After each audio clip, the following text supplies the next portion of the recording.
पूजा घर में माचिस रखने वाली औरतें ये वीडियो एक बार जरूर देखें। दोस्तों, पूजा घर को लेकर हम सभी बहुत गंभीर रहते हैं। भगवान के मामले में हम कभी भी कोई भी लापरवाही नहीं करते, लेकिन एक लापरवाही है जो शायद आप कर रहे हैं। शायद कुछ है जो आप गलत कर रहे हैं, जिससे आगे जाकर आपको कुछ हानि भुगतनी पड़ सकती है। शायद आप अभी भी कुछ ऐसा भुगत रहे हैं। इस वीडियो को देखने के बाद शायद आपको पता चल सके कि आपके साथ कुछ बुरा क्यों हो रहा है, जिससे आगे जाकर आपको कुछ हानि भुगतनी पड़ सकती है। या शायद आप अभी भी कुछ ऐसा भुगत रहे हैं। इस वीडियो को देखने के बाद शायद आपको पता चल सके कि आपके साथ कुछ बुरा क्यों हो रहा है। कुछ लोगों को शायद मालूम नहीं होगा कि पूजा घर में माचिस रखना कितना अशुभ है।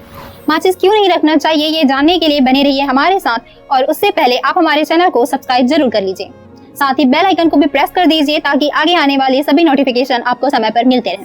चलिए जानते हैं कि पूजा घर में माचिस क्यों नहीं रखना चाहिए। आखिर पूजा घर में माचिस रखना क्यों है अशुभ। दोस्तों, वास्तु शास्त्र के अनुसार पूजा घर में ऐसी कोई भी वस्तु नहीं रखनी चाहिए जो कि नकारात्मकता पैदा करे।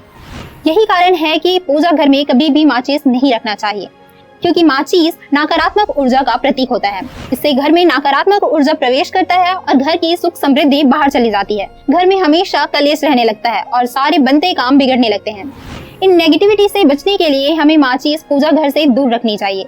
और जो लोग पूजा करने के बाद माचिस की जली हुई तीली पूजा घर में ही फेंक देते हैं, वो भी ध्यान से सुन ले कि ऐसा करना बहुत अशुभ होता है, जो बहुत ही भारी पड़ सकता है। ऐसा करने से पूजा घर में विराजमान सभी देवी देवता नाराज होकर वहां से चले जाते हैं और घर में दरिद्रता आने लगती है। इसलिए पूजा करने के बाद जली हुई माचिस की तीली पूजा घर में नहीं फेंकनी चाहिए। उसे या तो डस्टबिन में डाल दें या फिर हो सके तो माचिस के स्थान पर आप दीपक जलाने के लिए लाइटर का उपयोग भी कर सकते हैं। लेकिन दीपक जलाने के बाद लाइटर को भी पूजा घर से हटा देना चाहिए। और यदि आप पूजा घर में माचिस रख रहे हैं तो आप माचिस को किसी कागज या कपड़े में लपेट कर रख सकते हैं। वैसे कोशिश करिए कि माचिस को पूजा घर से दूर ही रखें। माचिस के अलावा और भी ऐसी बहुत सी चीजें हैं जिन्हें पूजा घर में नहीं रखना चाहिए। चलिए उनके बारे में भी जानते हैं कि आखिर वो कौन सी चीजें हैं जिन्हें पूजा घर में नहीं रखना चाहिए। मुरझाया हुआ फूल। मुरझाए हुए फूल को तुरंत पूजा घर से हटा देना चाहिए, क्योंकि मुरझाए हुए फूल से घर की उन्नति और तरक्की में रुकावट पैदा होती है और घर में कलेश बढ़ने लगता है। इसी तरह है जली हुई रुई, यानी कि बुझी हुई बाती जो काली पड़ चुकी होती है, इसे भी पूजा घर से हटा देना चाहिए ताकि मंदिर में गंदगी और नकारात्मकता ना फैले। यदि आप धूप बत्ती जलाती हैं तो उसकी बची हुई राख को भी मंदिर में ना छोड़ें। ना रखें देवी देवताओं की खंडित मूर्तियां अपनी पूजा घर में।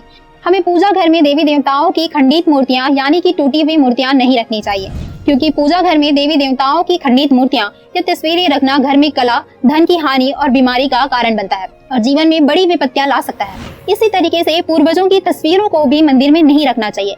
अक्सर हम देखते हैं कि हम पूर्वजों की तस्वीरें अपने मंदिर में रखते हैं, लेकिन ऐसा नहीं करना चाहिए, क्योंकि भगवान और पूजा का स्थान दोनों अलग होता है।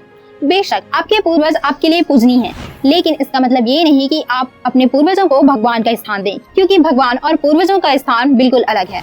एक भगवान की एक से अधिक मूर्तियां। हमें पूजा घर में किसी एक भगवान की एक से अधिक मूर्तियां नहीं रखनी चाहिए। एक भगवान की एक से ज्यादा मूर्तियां रखना घर में बड़ा वास्तु दोष पैदा कर सकता है, जो घर की सुख समृद्धि को खा सकता है। इसलिए पूजा घर में एक भगवान की केवल एक ही मूर्ति या तस्वीर होनी चाहिए। साथ ही उन तस्वीरों या मूर्तियों की ऊंचाई 4 या 5 इंच से अधिक होनी चाहिए। दोस्तों, वीडियो में बताई गई जानकारी इंटरनेट और धर्म शास्त्रों की पुस्तकों पर आधारित है। यह वीडियो केवल जानकारी देने के माध्यम से बनाई गई है। इसका मकसद बिल्कुल भी अंधविश्वास फैलाना नहीं है। इसके अलावा यदि आप भी किसी वस्तु के बारे में जानते हैं जो कि पूजा घर में नहीं रखनी चाहिए, तो उसके बारे में हमें कमेंट बॉक्स में जरूर बताएं। ये इन्फॉर्मेटिव वीडियो आप अपने दोस्तों को और फैमिली मेंबर्स को जरूर भेजें, ताकि उन्हें भी पूजा घर में कौन सी चीजें नहीं रखनी चाहिए इसका पता चल सके। साथ ही यदि आपको हमारी यह वीडियो पसंद आई हो तो आप हमारे इस वीडियो को लाइक कीजिए। साथ ही हमें फेसबुक पर भी फॉलो कीजिए। धन्यवाद।